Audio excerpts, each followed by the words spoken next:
Hi friends, ఇదైతే మనకి India post payment bank అనమాట. ఐపీపీబీకి సంబంధించినటువంటి జీడీఎస్ ఎగ్జిక్యూటివ్ ఏవైతే ఉన్నాయో ఆ వేకెన్సీస్కి సంబంధించిన అప్లికేషన్ ఆన్లైన్ ప్రాసెస్ అనమాట. ఇది 9th October 2025 స్టార్ట్ అవుతుంది. ఇంకా 29th October దాకా టైం అయితే మనకి ఉన్నది. ప్లస్ ఇక్కడ అందరు క్యాండిడేట్స్ కూడా మొట్టమొదటి అయితే ఇక్కడ మనం న్యూ రిజిస్ట్రేషన్ తీసుకుని మొదటి రిజిస్టర్ తర్వాత లాగిన్ అప్లికేషన్ ఫామ్ అయితే ఫిల్అవుట్ చేసుకోవాలి.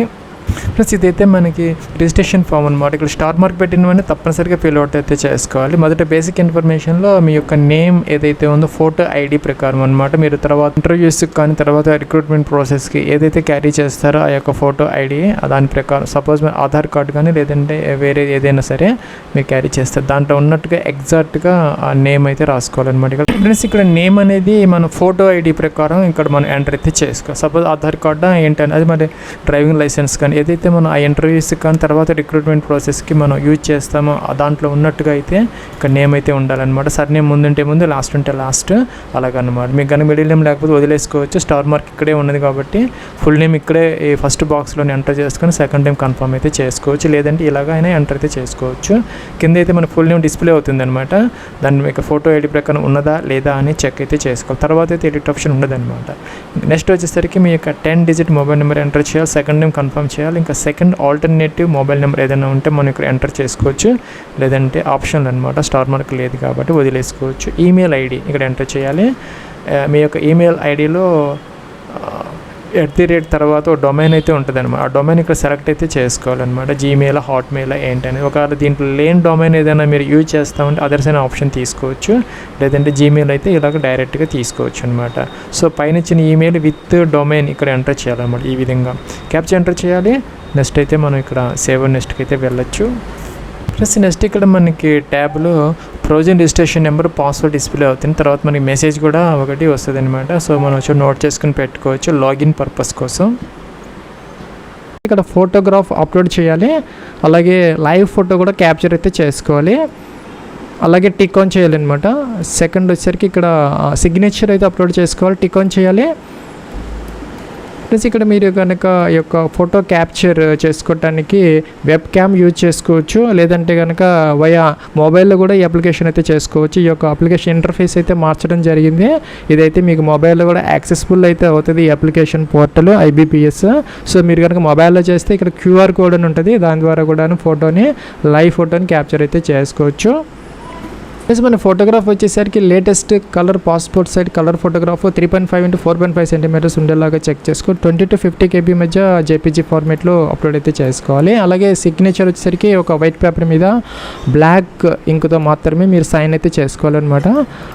దాన్ని స్కాన్ చేసుకొని 10 to 20 KB మధ్య అదైతే మీరు అప్లోడ్ చేసి మీరైతే క్యాపిటల్ లెటర్స్ అనేది సిగ్నేచర్లో యూజ్ చేయకూడదు. మీరు యూజువల్గా మీరు ఎలా అయితే సైన్ చేస్తారో అదే విధంగా అయితే ఉండాలి. క్యాపిటల్ లెటర్స్ మాత్రం సిగ్నేచర్లో ఉండకూడదు. ప్లస్ మీకు కనుక ఇక్కడ వెబ్ క్యామ్ ఉంటే కనుక ఇక్కడ ఫోటో క్యాప్చర్ అంటే ఇలాగా వస్తుంది అనమాట. వచ్చినప్పుడు ఎలో అనాలి. ఎలో అంటే ఇది మీకు యాక్సెస్ అయితే అవుతుంది కెమెరా. దాని నుంచి మీరు లైవ్ ఫోటో అయితే చేసుకోవచ్చు. లేదంటే మీరు కనుక మొబైల్ ద్వారా చేస్తూ ఉంటే మీరు QR కోడ్ ద్వారా కూడా ఈజీగా అయితే చేసుకోవచ్చు. ప్లస్ మీరు ఇప్పుడైతే ప్రజెంట్ ఏ స్టేట్లో వర్క్ చేస్తున్నారు GDSగా ఆ స్టేట్ సెలెక్ట్ చేసుకో. ఆంధ్రప్రదేశ్, తెలంగాణ ఏంటని సెలెక్ట్. అలాగే డివిజన్ అనమాట. మీరు ఏ డివిజన్లో వర్క్ చేస్తున్నారు ప్రస్తుతం సెలెక్ట్ చేసుకోవాలి. అలాగే ప్రస్తుతం కనుక మీరు ఈ యొక్క GDS అంటే గ్రామీణ డాక్ సేవకుగా DOPలో కానీ డిపార్ట్మెంట్ ఆఫ్ పోస్ట్లో ఎంగేజ్ అయ్యి ఉంటే ఎస్ పెట్టాలి. అప్పుడు ఎంప్లాయ్మెంట్ కోడ్ అంటే CSI ID ఉంటుంది. నెంబర్ ఎంటర్ చేయాలన్నమాట. అలాగే ఇక్కడ మీరు GDSగా ఎప్పుడు జాయిన్ అయ్యే డేట్ ఇవ్వాలి. అప్పుడు మీకు 1 August 2025కి మీ యొక్క సర్వీస్ అనేది ఎక్స్పీరియన్స్ ఇక్కడ ఆటోమేటిక్గా అయితే వస్తుంది. నో పెడితే అడగదు అనమాట. సో ఇక్కడ మీరు గతంలో కనుక IPPB బ్యాంకులో టెరిటరీ ఆఫీసర్గా కానీ లేదంటే బిజినెస్ అసోసియేట్గా కానీ లేదంటే ఎగ్జిక్యూటివ్గా కానీ గతంలో వర్క్ చేస్తుంటే ఎస్ పెట్టాలి. ఎస్ పెడితే కనుక ఎప్పటి నుంచి ఎంతవరకు వర్క్ చేశారనేది మెన్షన్ చేయాలి. నో పెడితే అవసరం లేదనమాట. ఇవి మాత్రం కంపల్సరీగా మెన్షన్ చేయాలి. GDSగా ఎవరైతే ప్రజెంట్ వర్క్ చేస్తున్నారో అంతకుముందు చేశారో 1/8/2025కి మీరు GDSగా ఈ యొక్క DOP బ్యాంకులో ఇక డిపార్ట్మెంట్ ఆఫ్ పోస్ట్లో ఎవరైతే GDSగా ఉన్నారో 1/8/2025కి వాళ్ళకి మాత్రమే ఈ వేకెన్సీస్ అప్లికబుల్ అవుతాయి. జనరల్ క్యాండిడేట్స్కి అవకాశము లేదనమాట. ఇంకా చూసుకుంటే ఇక్కడ మీరు ఏ స్టేట్కి అప్లై చేస్తున్నారు అందులో కూడా ఏ అవుట్లెట్కి అప్లై చేస్తున్నారు అనేది ఇక్కడ మనం మెన్షన్ అయితే చేసుకోవాలన్నమాట. ఫ్రెండ్స్ ఇక్కడ మనకి స్టేట్ వైజ్ వేకెన్సీ అంటే సర్కిల్ ఉన్న స్టేట్ వైజ్ వేకెన్సీస్ అయితే ఉన్నాయి, చూసుకోవచ్చు అనమాట. సపోజ్ మీరు ఆంధ్రప్రదేశ్ ఇస్తే ఇక్కడ మనకి తిరుపతి, చిత్తూరు, ఏలూరు, గూడూరు, నరసరావుపేట, నెల్లూరు, ఒంగోలు, విశాఖపట్నం ఆ యొక్క అవుట్లెట్లోనే మీకు ఎగ్జిక్యూటివ్గా మీకు జాబ్ అనేది రావడం, పోస్టింగ్ అనేది ఇవ్వడం జరుగుతుంది అన్నమాట. సపోజ్ మీరు కనుక తెలంగాణ అనేది ఇక్కడ మీరు సెలెక్ట్ చేసుకుంటే ఆప్షన్స్ అనేది మనకి ఇక్కడ హన్మకొండ, అలాగే గాంధీ చౌక్, మహబూబాబాద్, నల్గొండ, పెద్దపల్లి, సిద్దిపేట, సిరిసిల్ల, వికారాబాద్, వనపర్తి ఇలా వస్తున్నాయి అన్నమాట. మీరు ఇక్కడ ఏ స్టేటు అలాగే ఏ బ్యాంకింగ్ అవుట్లెట్ సెలెక్ట్ చేసుకుంటారు అక్కడ మాత్రమే మీకు రేపు ఎగ్జిక్యూటివ్గా ఆ యొక్క జీడిఎస్ క్యాండిడేట్స్కి ఎగ్జిక్యూటివ్గా జాబ్ అనేది పోస్టింగ్ అనేది ఇవ్వడం జరుగుతుంది అనమాట. సో జాగ్రత్తగా సెలెక్ట్ అయితే చేసుకోవాలి. కేటగిరీ మీ category UR, EWS, OBC, NCL, ఎస్సీనా, ఎస్టీనా ఏంటి అనేది సెలెక్ట్ అయితే చేసుకోవాలన్నమాట. ఫ్రెండ్స్ ఇక్కడ చూసుకుంటే కనుక పీడబ్ల్యూడీ క్యాండిడేట్స్ ఎవరైనా ఉంటే ఎస్ పెట్టాలి, లేకపోతే నో అనమాట. ఇది కూడా పీడబ్ల్యూడీ క్యాండిడేట్స్ వేసి లేకపోతే నో అనమాట. మిగతా కాలమ్స్ అన్ని అవసరం అయితే లేదు. జనరల్ క్యాండిడేట్స్కి ఇంకా కిందకైతే వచ్చేయచ్చు అనమాట. ఇక్కడ చూసుకుంటే రిలీజియన్ తప్పనిసరిగా అందరు సెలెక్ట్ అయితే చేసుకోవాలి. మీ యొక్క రిలీజియన్ అనేది సెలెక్ట్ చేసుకోవాలి. ఇక్కడ కనుక మీరు హిందూ కనుక ఇస్తే ఇక్కడ అయితే నో పెట్టాలి. అక్కడ అదర్ దాన్ హిందూ పెడితే ఇక్కడ ఎస్ అయితే పెట్టుకోవచ్చు. వాళ్ళకి రిలీజియస్ మైనారిటీ కమ్యూనిటీ అనేది స్టేటస్ అనేది ఉంటుంది. ఇంకా ఎక్స్ సర్వీస్ అనేది ఎస్ పెట్టాలి, లేకపోతే నో అనమాట. ఇంకా ఆధార్ కన్సెంట్ ఎస్ పెట్టాలి, ఆధార్ కార్డ్ నెంబర్ ఎంటర్ చేయాలి. పాన్ కార్డు ఉంటే పాన్ కార్డ్ నెంబర్ కూడా ఎంటర్ అయితే చేసుకోవచ్చు అనమాట. ఇంకా కూడా ఎగ్జామినేషన్ సిటీ ప్రిఫరెన్స్ 3 అయితే ఇవ్వాలన్నమాట. సపోజ్ మీరు ఆంధ్రప్రదేశ్ ఇస్తే మీకు ఇక్కడ గుంటూరు, విజయవాడ, కాకినాడ, కర్నూలు, రాజమండ్రి, తిరుపతి, విశాఖపట్నం, విజయనగరం అయితే వస్తున్నాయి అన్నమాట. తెలంగాణ ఇస్తే మీకు హైదరాబాద్, కరీంనగర్, వరంగల్, ఖమ్మం వస్తాయి. సో 3 ఆప్షన్స్ అయితే ఇవ్వాలన్నమాట. అక్కడైతే ఎగ్జామ్ అయితే జరుగుతుంది. ఇంకా కూడా ఇక్కడ డేట్ ఆఫ్ బర్త్ అనమాట, క్యాలెండర్ ఇచ్చారు, దీని నుంచే మీ యొక్క డేట్ ఆఫ్ బర్త్ అనేది సెలెక్ట్ అయితే చేసుకోవాలి. ఈ వేకెన్సీస్కి సంబంధించి మనకి ఏజ్ లిమిట్ అనేది 1 ఆగస్టు 2025కి చెక్ చేసుకోవాలి. 20 నుంచి 35 సంవత్సరాల మధ్య మాత్రమే ఉండాలి. 20 to 35 ఇయర్స్ అనమాట. అందరి క్యాండిడేట్స్కి 1 ఏజ్ లిమిట్ అనమాట.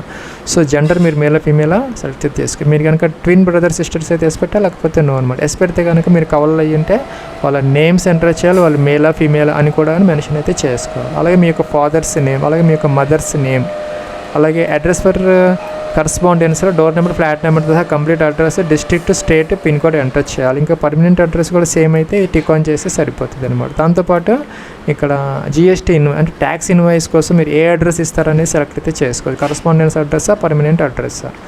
నెక్స్ట్ వచ్చేసరికి బ్యాంక్ డీటెయిల్స్ అయితే అడుగుతున్నారనమాట.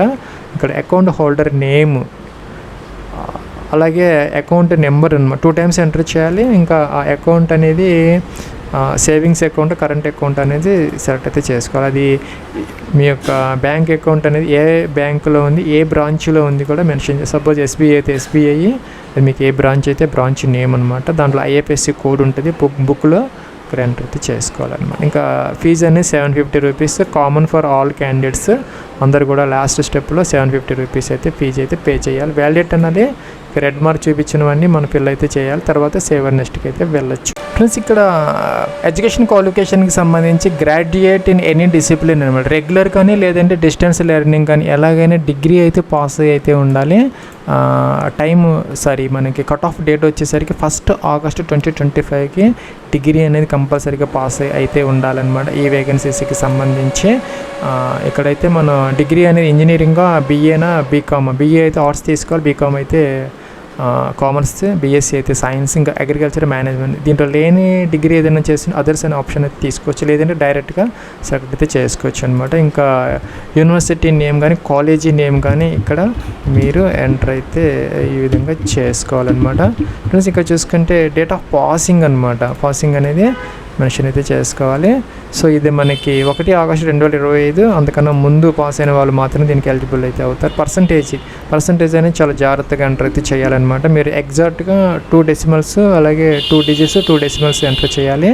రౌండ్ ఆఫ్ అయితే చేయకూడదు అనమాట. సపోజ్ మీ కనుక 59.99 వస్తే 60% అనేది వేయకూడదు. ఎగ్జాక్ట్ పర్సెంట్ అనేది ఇక్కడ మనం ఈ విధంగా మెన్షన్ అయితే చేసుకోవాలన్నమాట. సో దీన్ని మనం 76గా వేయకూడదు, ఎగ్జాక్ట్గా 2 డెసిమల్స్ 2 డిజిట్స్ ఎంటర్ చేయాలని చెప్పేసి మనం ఎగ్జాక్ట్గా ఎంటర్ చేసామని టిక్ ఆన్ చేయాలన్నమాట. దీంట్లో ఏదైనా తప్పు కనుక ఎంటర్ చేస్తే మన అప్లికేషన్ రిజెక్ట్ చేస్తారని చెప్పేసి వీళ్ళు ఇక్కడ క్లియర్గా మెన్షన్ అయితే చేశారు. కాబట్టి మీరు జాగ్రత్తగా అయితే మెన్షన్ అయితే చేసుకోవాలి. ఒక CGPA సిస్టంలో ఉంటే కనుక దాన్ని ఈక్వలెంట్ పర్సంటేజ్లోకి అయితే మార్చుకొని ఈ విధంగా ఎంటర్ అయితే చేసుకోవాలన్నమాట. సపోజ్ 8.5 అయితే కనుక 8.5 ఇంటూ 9.5 10 ఏంటి అనేది దాని ప్రకారం మీకు వచ్చిన గ్రేడ్ ఇంటూ మొత్తం గ్రేడ్ వేస్తే మీకు పర్సంటేజ్ అనేది ఆటోమేటిక్గా వస్తుంది. ఫ్రెండ్స్ ఇక్కడ ఇదైతే నో పెట్టాలన్నమాట. ఎందుకంటే ఇక్కడ మీ మీద ఎటువంటి విజిలెన్స్ కానీ డిసిప్లినరీ కేసెస్ ఏమి లేవని చెప్పి సర్వీస్లో ఉన్నప్పుడు ఎవరికైతే డిసిప్లినరీ కేసెస్ ఉంటాయో విజిలెన్స్ కేసెస్ వాళ్ళు ఇన్ఎలిజిబుల్ అవుతారు. సో నో పెట్టాలి. ఉంటే కనుక ఎస్ పెట్టుకోవాలి, లేకపోతే నో. జనరల్గా ఎవరికి ఉండవు కాబట్టి నో పెట్టాలి. లాంగ్వేజెస్ ఒకటి మాత్రం తప్పనిసరిగా ఎంటర్ చేయాలి. తెలుగు మనకు వచ్చు కాబట్టి read write speak Hindi English కూడా చేసుకోవచ్చు, ఎంటర్ అయితే చేసుకోవచ్చు అనమాట. ఇట్లా చేయాలి. వ్యాలిడ్ వెరిఫైడ్ సక్సెస్ఫుల్గా అనాలి. సేవర్ నెక్స్ట్కి అయితే వెళ్ళొచ్చు. ఫ్రెండ్స్ ఇక్కడ ప్రివ్యూ కనపడుతుంది అనమాట. అన్ని చెక్ చేసుకొని ఏదైనా మోడిఫికేషన్స్ కావాలంటే బ్యాక్ వెళ్ళొచ్చు అనమాట. బ్యాక్ వెళ్ళి ఎడిట్ చేసుకోవచ్చు. తర్వాత అయితే ఎడిట్ ఆప్షన్ ఉండదు. అన్ని కనుక ప్రాపర్గా ఉంటే ఇది టిక్ ఆన్ చేయాలి. టిక్ ఆన్ చేసిన తర్వాత కంప్లీట్ అయితే చేసుకోవాలి. ఎడిట్ ఆప్షన్ అయితే ఉండదు. ఫ్రెండ్స్ నేను ఓకే అన్నాను. తర్వాత ఆర్ యూ షూర్ అని వచ్చింది, అది కూడా నేను ఓకే అన్నాను అనమాట. ఆ రెండు కూడా మనం ఓకే చేసుకున్న తర్వాత లెఫ్ట్ థంబ్ ఇంప్రెషన్ ఇక్కడ అప్లోడ్ చేసుకోవాలి. అలాగే హ్యాండ్ రిటన్ డిక్లరేషన్ అప్లోడ్ చేయాలి. ప్లస్ ఇంకా డిగ్రీకి సంబంధించినటువంటి మార్క్ షీట్ అలాగే సర్టిఫికెట్ అన్నీ కలుపుకొని ఒకటే డాక్యుమెంట్ PDFలో అప్లోడ్ అయితే చేసుకోవాలి. ఇంకా CGPA సిస్టంలో ఉంటే కనుక దాన్ని పర్సంటేజ్గా మార్చుకోవడానికి కావాల్సినటువంటి కన్వర్షన్ ఫార్ములా సర్టిఫికేట్ ఉంటుంది అనమాట. జనరల్గా మనకి మార్క్స్ మేము బ్యాక్ సైడ్ ఉంటుంది, లేకపోతే కాలేజీ వాళ్ళు ఇస్తారనమాట. అది కూడా అప్లోడ్ అయితే చేసుకోవాలి. PDF ఫార్మేట్ అనమాట. ఇంకా కూడాను no objection certificate NOC from current employer, మీరు వర్క్ చేస్తున్నటువంటి యొక్క ఆర్గనైజేషన్ నుంచి NOC అయితే మీరు ప్రజెంట్ వర్క్ చేస్తున్న వాళ్ళకే ఇది, మిగతా వాళ్ళకి అవసరం అయితే లేదు. ఈ 3 మాత్రం తప్పనిసరిగా అప్లోడ్ అయితే చేసుకోవాలి. క్యాప్చర్ ఎంటర్ చేయాలి. సేవర్ నెక్స్ట్కి అయితే వెళ్ళొచ్చు. ఇక్కడ లెఫ్ట్ థంబ్ ఇంప్రెషన్ అనేది ఒక వైట్ పేపర్ మీద బ్లాక్ లేదంటే బ్లూ ఇంక్తో మీరు ఆ యొక్క లెఫ్ట్ థంబ్ ఇంప్రెషన్ చేసుకొని 20 to 50 KB మధ్య JPG ఫార్మేట్లో అప్లోడ్ అయితే చేసుకోవాలి. అలాగే హ్యాండ్ రిటన్ డిక్లరేషన్ అనమాట. ఇదైతే మనం 50 to 100 KB మధ్య JPG ఫార్మేట్లో ఒక వైట్ పేపర్ మీద బ్లాక్ ఇంక్ ఉన్నటువంటి దాంతో ఇక్కడ మ్యాటర్ అయితే ఇచ్చారు. ఇది మీరు చేత్తో రాసుకోవాలన్నమాట. క్యాప్స్ ఎంటర్ చేయకూడదు, చేత్తో రాయకూడదు. ఇక్కడ ఎలా అయితే ఉన్నదో అదేవిధంగా స్మాల్ లెటర్స్ క్యాపిటల్ లెటర్స్ కాకుండా మీ నేమ్ రాసుకొని hereby declare that all the information submitted by me in the application form is correct, true and valid. I will present the supporting documents as and when required. ఇక్కడ ఎలా ఉందో అదే విధంగా రాసుకొని మీరు సైన్ చేసి scan చేసుకొని అదైతే ఇక్కడ అప్లోడ్ అయితే చేసుకోవాలి. ప్లస్ ఇక్కడ లాస్ట్ స్టెప్ అనమాట. ఫీజ్ పే చేసుకోవాలి.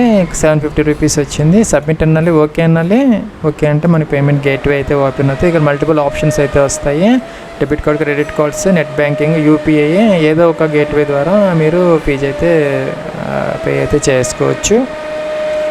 ప్లస్ ఇక్కడ వేరియస్ ఆప్షన్స్ ఉన్నాయి. ఎలా అయినా మీరు ఫీజ్ అయితే పే అయితే చేసుకోవచ్చు. ప్లస్ ఇక్కడ రిజిస్ట్రేషన్ నెంబర్, పాస్వర్డ్ క్యాప్చర్ చేసి లాగిన్ అప్లికేషన్ ఫామ్ అయితే ప్రింట్అవుట్ తీసుకోవచ్చు. దానికైతే మనకి 13/11/2025 టైం అయితే ఇచ్చారనమాట. అప్లికేషన్కి మాత్రం లాస్ట్ డేట్ 29th October 2025.